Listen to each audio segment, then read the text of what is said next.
एक बार की बात है कि कश्मीर में एक ब्राह्मण अपनी पत्नी के साथ रहता था। उसको एक बेटा था जिसकी शादी हो गई थी। वह ब्राह्मण क्योंकि अंधा था, इसलिए अपनी रोटी पानी के लिए अपने बेटे पर ही निर्भर रहता था। रोज सुबह वह नौजवान भीख मांगने के लिए घर से बाहर निकल जाता था और जो भी कुछ उसको भिक्षा में मिलता था शाम को घर में चारों मिल बांट कर खा लेते थे। कुछ दिन तक तो यूं चलता रहा। फिर वह नौजवान अपनी इस अपमान भरी जिंदगी से तंग आ गया।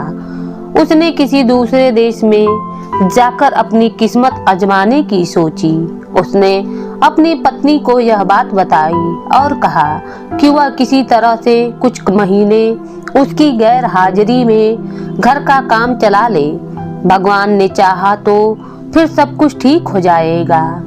उसने उसको यह भी समझाया कि उसके पीछे उसको मेहनत से काम करना चाहिए ताकि कहीं ऐसा ना हो कि उसके माता पिता नाराज हो जाएं और उसको श्राप दे दें। ऐसा सोचकर एक दिन गठरी में उसने अपने लिए कुछ खाना बांध लिया और घर से चल दिया। वह कई दिनों तक चलता रहा। चलते चलते वह दूसरे देश में पहुंचा। एक बड़े शहर में पहुंच गया। वहां जाकर उसने एक दुकान पर भीख मांगना शुरू किया। दुकानदार ने उससे पूछा, तुम यहाँ कब आए और क्यों आए और तुम्हारी क्या जाति है? ब्राह्मण ने जवाब दिया कि वह ब्राह्मण है और अपने माता पिता और पत्नी के लिए खाना ढूंढने के लिए इधर उधर घूम रहा है। दुकानदार को उसकी कहानी सुनकर दया आ गई, सो उसने उसको सलाह दी कि वह उस देश के दयालु राजा से जाकर मिले। वह उसकी कुछ सहायता जरूर कर देगा। यही नहीं, वह उसके साथ राजा के दरबार तक जाने के लिए भी तैयार था। उस समय इत्तेफाक से ऐसा ही हुआ कि राजा को भी एक ब्राह्मण की जरूरत थी जो उसके सोने के मंदिर की देखभाल कर सके। यह सोने का मंदिर उसने तभी हाल ही में बनवाया था और जब उसने यह भी सुना कि वह ब्राह्मण भला और ईमानदार है तब तो वह उसको देखकर बहुत ही खुश हुआ। उसने तुरंत ही उस ब्राह्मण को अपने उस मंदिर का मालिक बना दिया और उसके लिए 50 खरवार चावल और 100 रुपए साल के निश्चित कर दिए। ब्राह्मण के घर छोड़ने के 2 महीनों के बाद भी जब ब्राह्मण की पत्नी ने उसके बारे में कुछ नहीं सुना तो वह उसकी खोज में निकल पड़ी। खुदकिस्मती से वह भी वहीं पहुंच गई जहां वह ब्राह्मण रहता था। वहां जाकर उसने सुना कि रोज सुबह राजा के सोने के मंदिर में एक असरफी देश के भिखारियों को दी जाती थी। जो भी उसको मांगने वहां पहुंच जाता था। सो अगले दिन वह सुबह सुबह अपने मन में विचार लिए उस मंदिर के पास पहुंच गई तो वहां तो उसको उसका पति मिल गया। उसने अपनी पत्नी से पूछा, तुम यहाँ क्यों आई हो? तुमने मेरे माता पिता को वहां अकेला क्यों छोड़ दिया?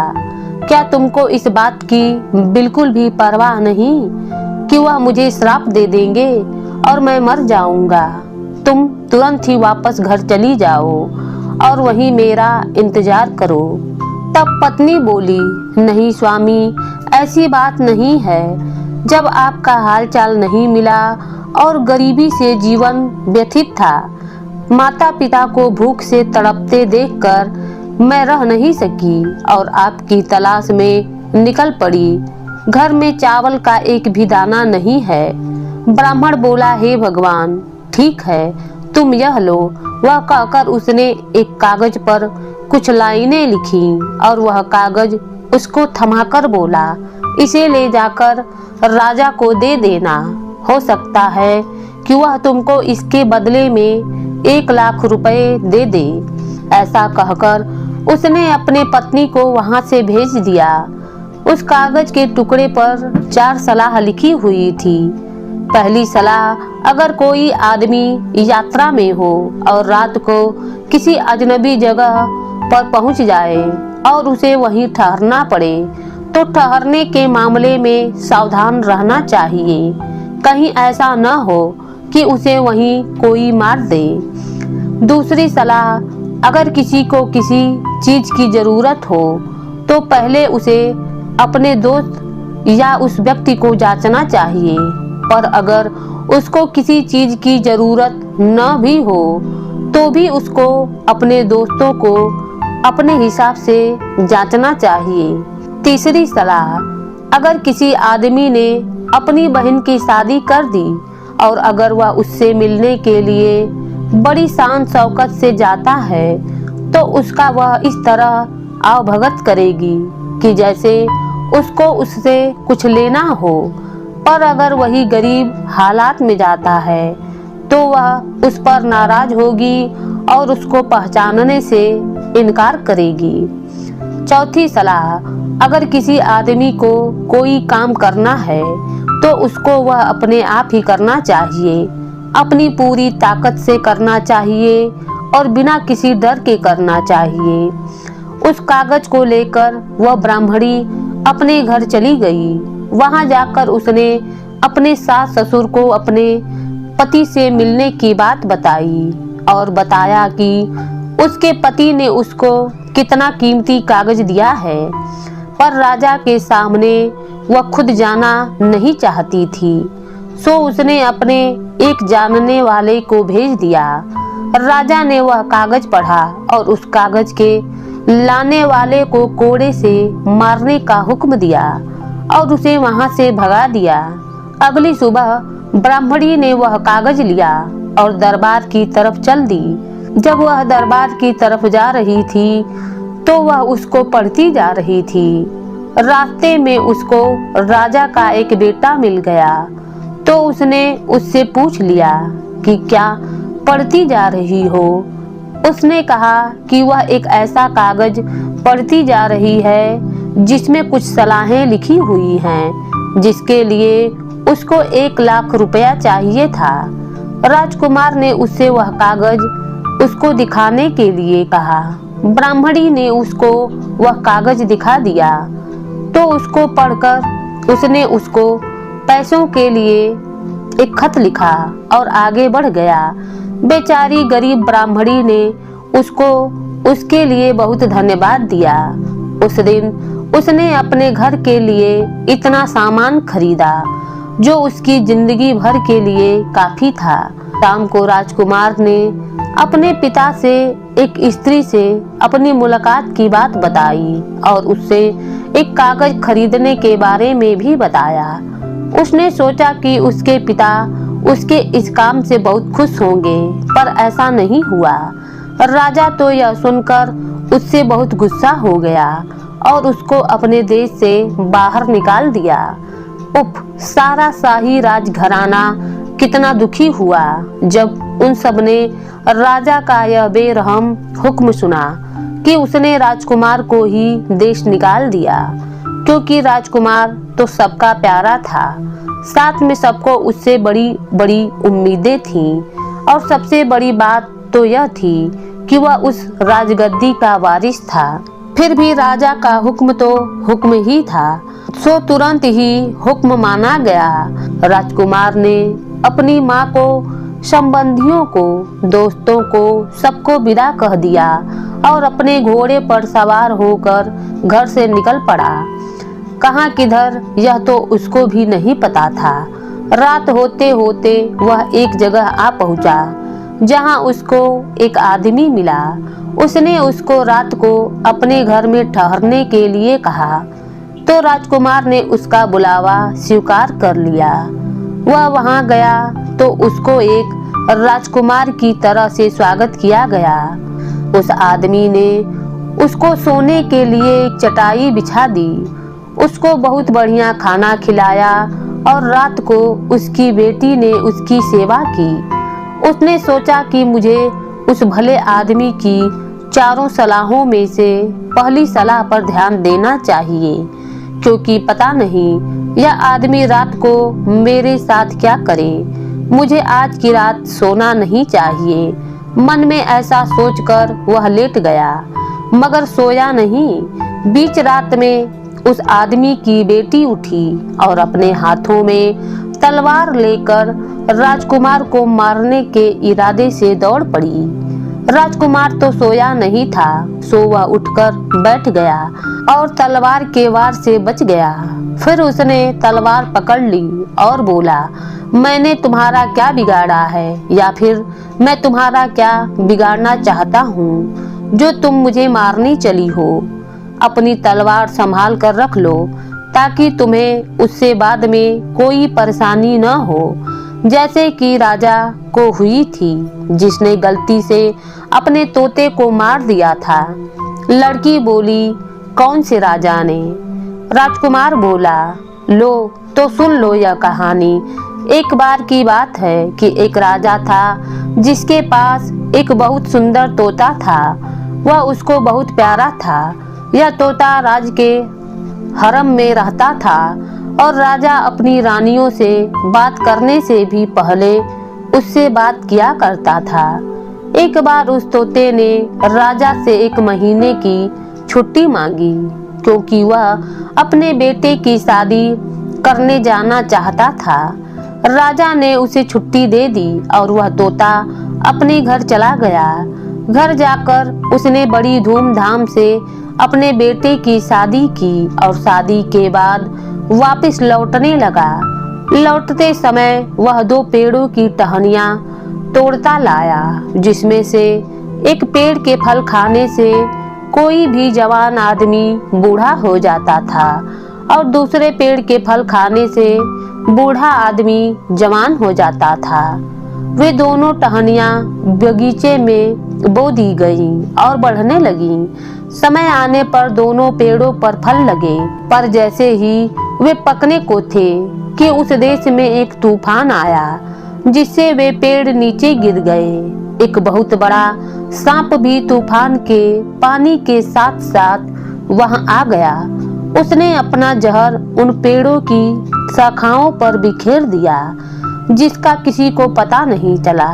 तूफान के बाद जब पानी उतर गया तो उन पेड़ों को फिर से लगा दिया गया। वे पेड़ फिर से लहलहा उठे और उनमें फिर से फल आ गए। समय आने पर उन पेड़ों के फल राजा के पास ले जाया गया।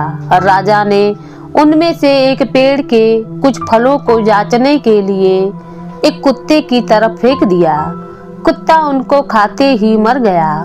यह देखकर राजा बहुत गुस्सा हुआ, यह सोचते हुए कि तोता उसके साथ धोखा कर रहा था। उसने उसको मारने का हुक्म दे दिया। तोते को तुरंत ही मार दिया गया। अगले साल उन पेड़ों में फिर से फल आए। तब उस पेड़ की शाखाओं का सारा जहर निकल चुका था। एक दिन एक बुढ़ा उधर से गुजर रहा था। उसे भूख लगी थी, सो उसने उस पेड़ से एक फल तोड़कर खा लिया। उसको खाते ही वह तो जवान हो गया। इस अजीब घटना की खबर उड़ते उड़ते राजा तक पहुंची तो उसने अपने एक नौकर को उस पेड़ के फल लाने का हुक्म दिया। उसमें से उसने कुछ फल अपने बूढ़े वजीर को दिए। वजीर ने उन्हें जैसे ही खाया तो वह भी उनको खाकर वैसा ही जवान हो गया और ताकतवर हो गया जैसा लोगों ने उसको 50 साल पहले देखा था। राजा ने जब यह देखा तो वह अपने तोते के लिए बहुत दुखी हुआ और बहुत पछताया कि उसने उसको कितनी बेदर्दी से मरवा दिया था। वह तो उसके लिए कितने अच्छे फल की शाख को लेकर आया था। कहानी सुनाकर राजकुमार बोला, मुझे यकीन है कि तुम मेरे साथ ऐसा नहीं करोगी। लड़की बोली, नहीं, मैं तुम्हारे साथ ऐसा नहीं करूंगी। जब तक राजकुमार ने अपनी कहानी खत्म की तब तक सुबह हो चुकी थी और घर के बाकी लोग भी जाग गए थे। इस तरह उस दिन राजकुमार की जान बच गई। उसके तुरंत बाद ही सुबह को राजकुमार वहां से जाने लगा, पर मकान मालिक ने उसको रोक लिया और उसको एक दिन और रुक जाने के लिए कहा कि वह अगले दिन वहां से चला जाए। सो उस दिन फिर वह वहीं रुक गया। पिछले दिन की तरह से उसका उस दिन भी खूब शान शौकत से खातिर की गई। रात को उसे फिर से उसी कमरे में सोने के लिए भेज दिया गया। उस रात भी मकान मालिक की बेटी उसकी सेवा के लिए वहां आई। उस रात भी राजकुमार नहीं सोया, क्योंकि उसको डर था कि मकान मालिक की बेटी उसके साथ पता नहीं क्या करे। आधी रात को फिर वह लड़की उठी और हाथ में तलवार लिए राजकुमार की तरफ बढ़ चली। राजकुमार तो जगा हुआ था। वह तुरंत उठ बैठा और बोला, मुझे मत मारो, मुझको मारने से तुमको क्या मिलेगा? अगर तुमने मुझे मार दिया तो तुम उस तरह से पछताओगी जैसे कि एक आदमी अपने कुत्ते को मारकर पछताया था। उसने पूछा, कैसा आदमी और कैसा कुत्ता? राजकुमार बोला, पहले तुम मुझे अपनी तलवार दो, तब मैं तुम्हें उसके बारे में बताता हूँ। सो उस लड़की ने अपनी तलवार राजकुमार को दे दी और राजकुमार ने अपनी दूसरी कहानी शुरू की। एक बार की बात है कि एक शहर में एक बहुत ही अमीर व्यापारी रहता था। उसके पास एक उसका पालतू कुत्ता भी था। अचानक यह अमीर व्यापारी बहुत ही गरीब हो गया और उसे अपने कुत्ते को छोड़ना पड़ गया। उसने अपने एक साथी व्यापारी से अपने कुत्ते के ऊपर 5,000 रुपए का कर्जा लिया और उसे एक नया काम शुरू किया। कुछ समय बाद उसके साथी व्यापारी की दुकान में चोरी हो गई और चोर उसका सारा सामान चुरा कर ले गया।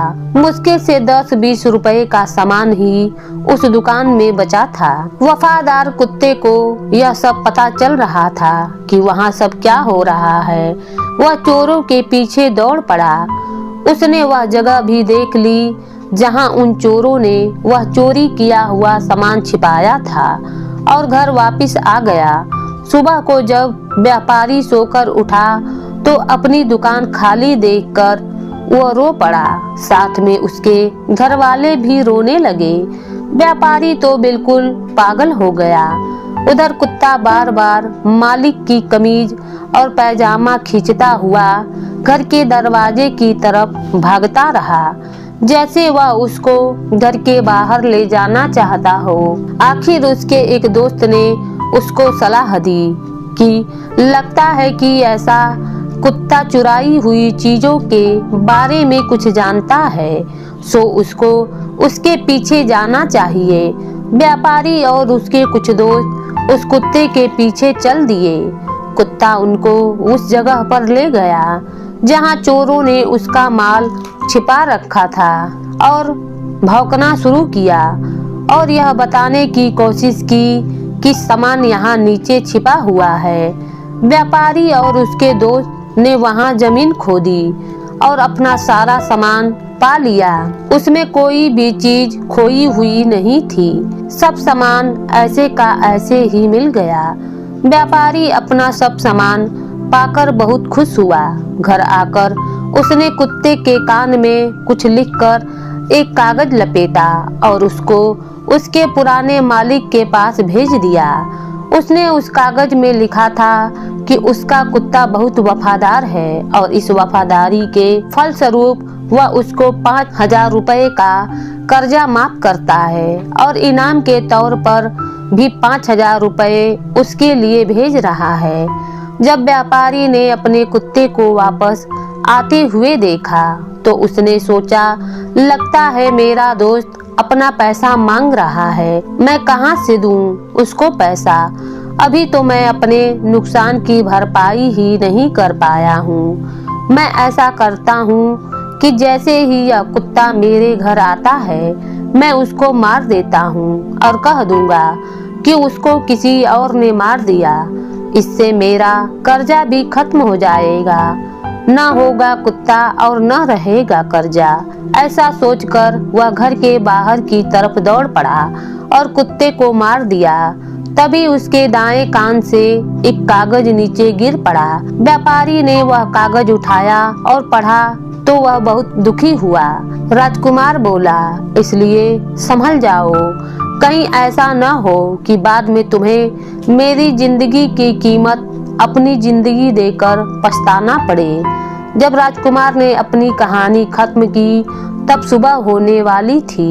लड़की बोली, उफ, अब मैं क्या करूं? 1 घंटे बाद दिन निकल आएगा। मेरे पिता ने मुझसे कहा था कि मैं तुमको यकीनन मार दूं, और अगर मैं ऐसा नहीं करूं तो वो मुझे मार देंगे। अब मैं क्या करूं? मेरी जिंदगी अब तुम्हारे हाथों में है। राजकुमार बोला, मुझे अपने इस शापित घर से बाहर निकलने का रास्ता बताओ और मेरे साथ चलो। बाहर हमको कोई न कोई घोड़ा जरूर मिल जाएगा। हम उस घोड़े पर बैठकर जल्दी ही यहाँ से भाग जाएंगे। आओ चलो, मेरे साथ चलो। 1 घंटे के अंदर अंदर जब सभी लोग सोकर उठे, उनके उठने से पहले ही राजकुमार और उस डाकू की लड़की दोनों घोड़े पर बैठकर बहुत दूर निकल चुके थे। वे चलते रहे जब तक कि वे राजकुमार के एक दोस्त के घर आ पहुँचे। उसने उन दोस्तों का अपने घर में स्वागत किया और उसको आराम से अपने भाई की तरह से 6 महीने तक ठहराया। जब राजकुमार ने उससे वहां जाने की इजाजत मांगी तो उसने उसको जवाहरात, पैसे, घोड़े और सफर के लिए जरूरी सामान देकर विदा कर दिया। यहाँ से चलकर राजकुमार अपने बहनोई के देश पहुंचा। वहां पहुंचकर उसने एक जोगी का भेष बनाया और उसके महल के सामने ऐसे जाकर बैठ गया जैसे वह पूजा में लीन हो। उस जोगी और उसकी पूजा की खबर राजा तक पहुंच गई। उसमें उसकी रुचि हो आई क्योंकि उसकी पत्नी की तबीयत बहुत खराब थी। उसने उसके इलाज के लिए बहुत सारे हकीम वैद्य बुलवा रखे थे, पर कोई उसको ठीक न कर सका। उसने सोचा कि शायद यह पवित्र आदमी उसको ठीक कर दे, सो उसने अपने कुछ आदमी उसको महल में लाने के लिए भेज दिया। पर राजकुमार ने यह कहकर महल के अंदर आने से इनकार कर दिया कि वह एक जोगी है और उसकी जगह बाहर ही है। अगर राजा उससे मिलना चाहते हैं तो वह खुद उससे बाहर आकर मिले और साथ में अपनी पत्नी को भी लेकर आए। इस पर राजा अपनी पत्नी को साथ लेकर बाहर आ गया और उसे राजकुमार से मिलवाया।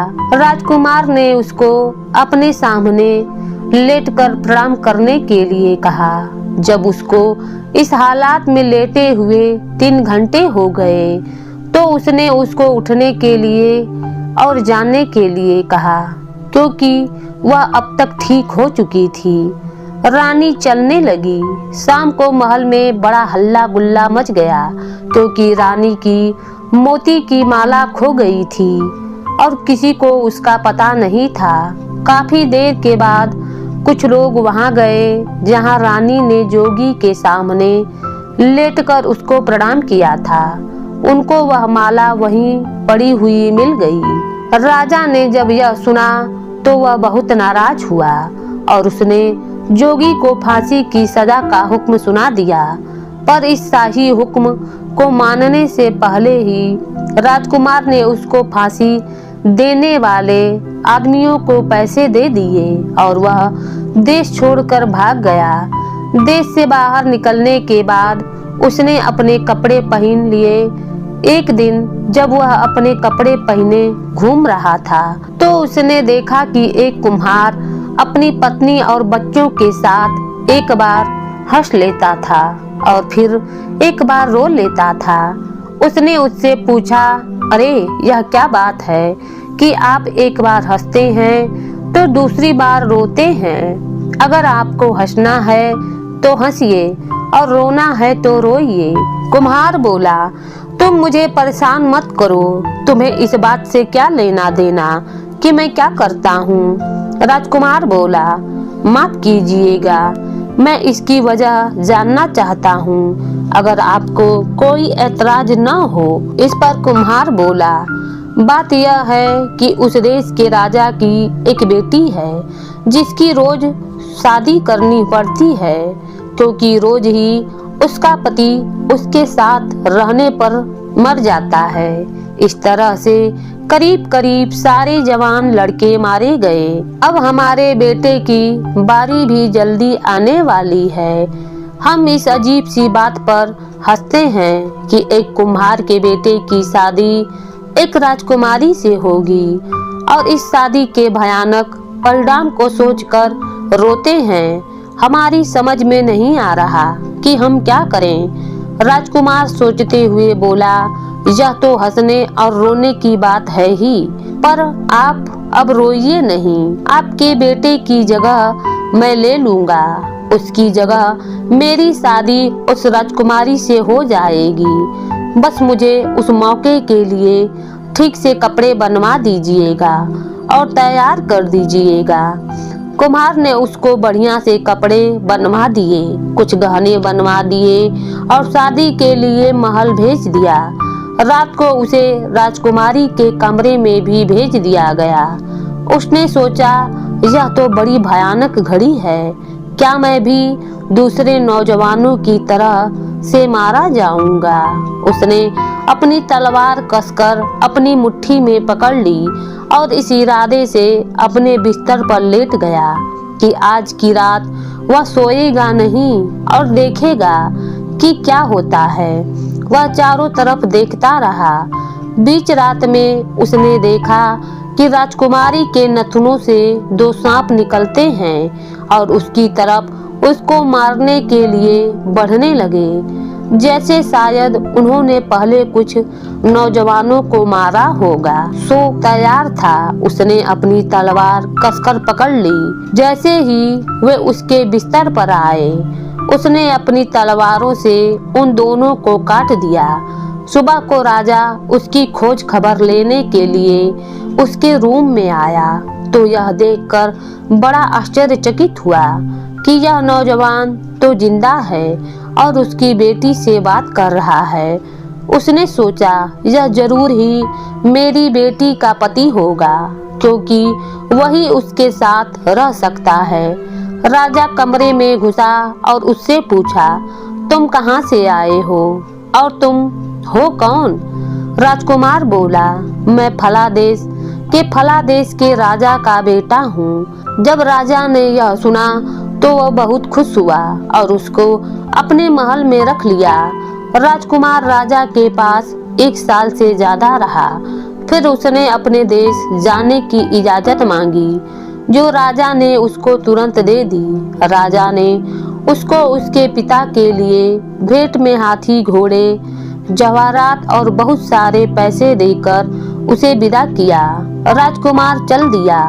रास्ते में वह अपने बहनोई के देश से होकर गुजरा तो उसके देश में आने की खबर राजा को लगी, तो वह अपने हाथ रस्सी से बंधे राजकुमार के सामने आया। उसने बहुत ही विनम्रता से उसको अपने महल में ठहरने के लिए कहा और जो कुछ भी खातिरदारी वह उसकी कर सकता था उसको स्वीकार करने के लिए कहा। जब राजकुमार महल में ठहरा हुआ था तो उसने अपनी बहन को देखा तो उसने उसको मुस्कुराते हुए नमस्ते किया। जब वह वहां से चला गया तो उसने उसको बताया कि जब वह पहले वहां आया था तो उसने और उसके पति ने उसके साथ कैसा व्यवहार किया था, फिर वह कैसे वहां से बचकर भाग निकला। उसने अपनी बहन को 2 हाथी, 2 शानदार घोड़े, 15 सिपाही और 10 लाख के हीरे जवाहरात दे दिए। वहां से निकलकर वह अपने पुराने दोस्त के घर गया, जिसने उसके साथ बहुत अच्छा बर्ताव किया था। उसने उसके घर से कुछ दूरी पर अपना कैंप लगाया और अपने दोस्त को अपने पास बुलाया, पर उसका दोस्त उससे मिलने नहीं आया। पूछने पर कि वह उससे मिलने क्यों नहीं आ रहा है, वह बोला, क्योंकि अब उसको मेरी सहायता की जरूरत नहीं है। यह सुनकर राजकुमार खुद उससे मिलने के लिए उसके महल में पहुंच गया और उसको अपनी जरूरत के समय सहायता करने के लिए बहुत बहुत धन्यवाद दिया। उसके बाद वह अपने घर गया और अपने माता पिता को अपने आने की खबर दी, पर अफसोस कि अपने बेटे को बाहर निकाल देने के बाद वे उसकी जुदाई में रोते रोते अंधे हो गए थे। राजा बोला, उसको अंदर ले आओ, वह अब अपना हाथ हमारी आंखों पर रखेगा, तब हम फिर से देखने लगेंगे। राजकुमार अंदर आया तो बूढ़े माता पिता ने उसका बड़े प्यार से स्वागत किया। उसने अपने दोनों हाथों से अपने माता पिता की अंधी आंखों पर हाथ फेरा तो उसको फिर से दिखाई देना शुरू हो गया। तब राजकुमार ने राजा को अपनी सारी कहानी सुना दी और बताया कि किस प्रकार वह उस ब्राह्मणी की सलाह मानकर कितनी बार बचा। राजा ने उसको बाहर निकाल देने पर अपना दुख प्रकट किया और फिर सब खुशी खुशी शांति से रहने लगे।